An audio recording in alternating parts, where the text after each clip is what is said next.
Hotel के एक आलीशान हॉल में न्यू ईयर पार्टी की रंगत जमी हुई थी। जे पर बज रहे संगीत के स्वर में सब मस्ती में झूम रहे थे। लेकिन इन सभी शोरशराबों से दूर एक कोने में बैठा आलोक मुड़ मुड़ कर अपनी बगल वाली मेज की ओर देख रहा था। आलोक के दिल की धड़कनें तेज हो रही थी और उसके पीछे कारण था मेज के सामने बैठी अरनवी, जो उसका पहला प्यार थी। कॉलेज में उन दोनों के इश्क के किस्से मशहूर थे।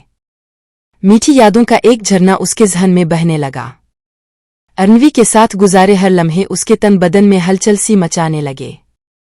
अरे आलोक, तुम यहां?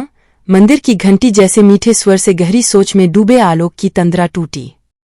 अपने सामने बला की खूबसूरत अरनवी को देखकर उसका मुंह खुला का खुला रह गया। अरनवी हंसकर बोली, अरे ऐसे क्या देख रहे हो? मुझे भूल गए क्या? आलोक ने ठंडी आह भरते हुए कहा, अरनवी, मैं तुम्हें कैसे भूल सकता हूं? जौर मन ही मन उसने सोचा, आकाश, मैं तुम्हें भुला पाता।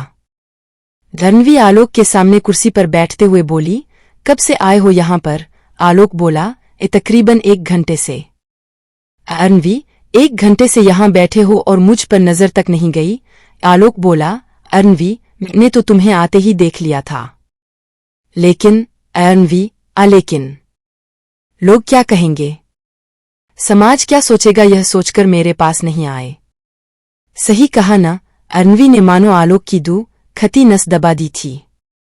अरनवी आगे बोली, तो कैसी चल रही है लाइफ? घर पर सब कुशल मंगल है ना? आलोक निराशा से बोला, सब ठीक है। अरनवी ने उसके स्वर के पीछे छिपे दर्द को महसूस किया। भाभी कहाँ है? उन्हें साथ नहीं लाए? आलोक ने मायूसी से कहा, मेरा डिवोर्स हो गया है। अरनवी, कब?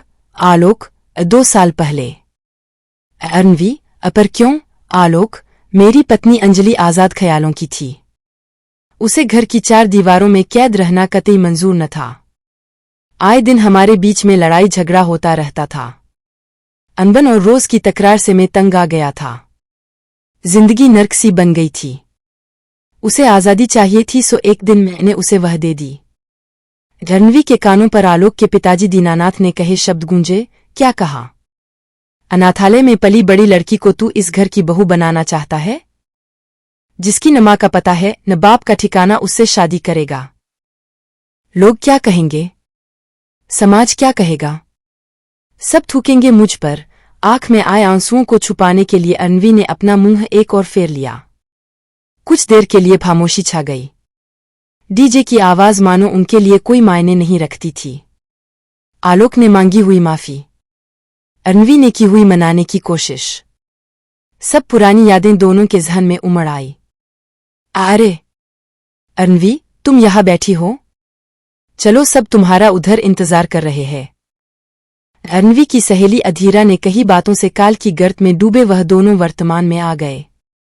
आलोक ने सामने वाली मेज पर नजर करते हुए पूछा, तुम्हारे पतिदेव भी आए हैं? कहाँ है वह? अरनवी ने आंख में आए आंसुओं को पोंछते हुए कहा, अब वह इस दुनिया में नहीं है। आलोक ने चकित होकर पूछा, मतलब? अरनवी ने जवाब दिया, मेरी शादी एक ऐसे इंसान से हुई थी जिसे परिवार से ज्यादा शराब से प्यार था और एक दिन उनका वही प्यार उन्हें ले डूबा। लीवर खराब हो जाने की वजह से उनका देहांत हो गया। आलोक बोला, योह, माफ करना, मेरी वजह से खामखा तुम्हारे दिल को ठेस पहुंची। उनका देहांत कब हुआ? अरनवी, कुछ साल पहले ही वह चल बसे। दोनों की आंखों में आंसू थे। दोनों के ज़हन में सवालों का सैलाब था। दोनों के अतीत बिखरे पड़े हुए थे। आलोक ने अरनवी की ओर नजर भरकर देखा। वह वैसी ही खूबसूरत दिखती थी जैसे कि कॉलेज में हुआ करती थी। ठीक है, तो मैं चलती हूं। वहां पर मेरी सहेलियां मेरा इंतजार कर रही है। अरनवी ने अपनी जगह से उठते हुए कहा। कुछ सोचकर आलोक ने कहा, अरनवी के पैर रुक गए। उसने पलटकर कहा, क्या? एक गहरी सांस लेकर आलोक ने पूछा, मुझसे शादी करोगी? अरनवी ने चौंक कर पूछा, क्या कहा? आलोक ने एक एक शब्द पर जोर देते हुए कहा, तुम मुझसे शादी करोगी? आलोक की कही बात सुनकर अरनवी दंग सी रह गई। वह बोली, आलोक, यह क्या बेतुकी बातें कर रहे हो? तुम्हें जरा सा भी ख्याल है कि तुम क्या कह रहे हो? आलोक, हाँ, मैं बेवकूफ था जो समाज के डर से तुम्हारे प्यार का स्वीकार न कर पाया।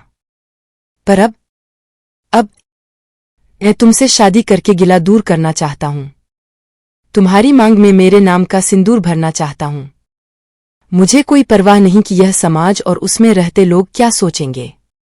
मुझे इस बात की कतई चिंता नहीं कि मेरे परिवार वाले क्या कहेंगे। बस मुझे इतना पता है कि मैं तुम्हें अपना बनाना चाहता हूं। जो गलती सालों पहले मुझसे हुई थी आज उसे सुधारना चाहता हूं। अरनवी ने गुस्से से कहा, अब आलोक, अब आज जब हम दोनों की जिंदगियां तबाह हो चुकी हैं, तब जाके तुम्हें इस बात का एहसास हुआ?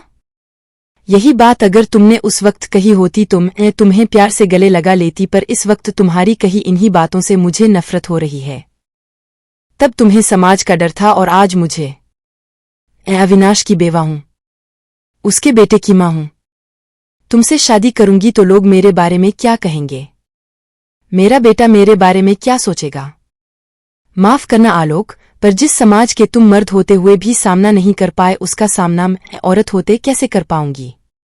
और समझो मैंने हिम्मत की भी तो क्या तुम अपने निर्णय पर डटे रह पाओगे?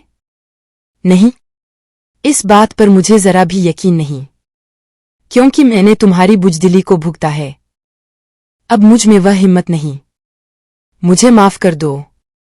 आलोक धीरे से बोला, लेकिन अरनवी, सुनो तो। आलोक की तरफ ध्यान दिए बगैर अरनवी चुपचाप वहां से निकल गई। आलोक चिल्ला चिल्ला कर अरनवी को वापस बुलाना चाहता था, उसे मना कर प्यार से गले लगाना चाहता था, लेकिन लोग क्या कहेंगे, समाज क्या सोचेगा, यह सोचकर आलोक खामोशी से अपनी जगह पर बैठा रहा। उसके दिल में उठा इश्क का सैलाब अंदर ही अंदर घुट कर मर गया। आज फिर समाज और इश्क के टकराव में हार गया था इश्क।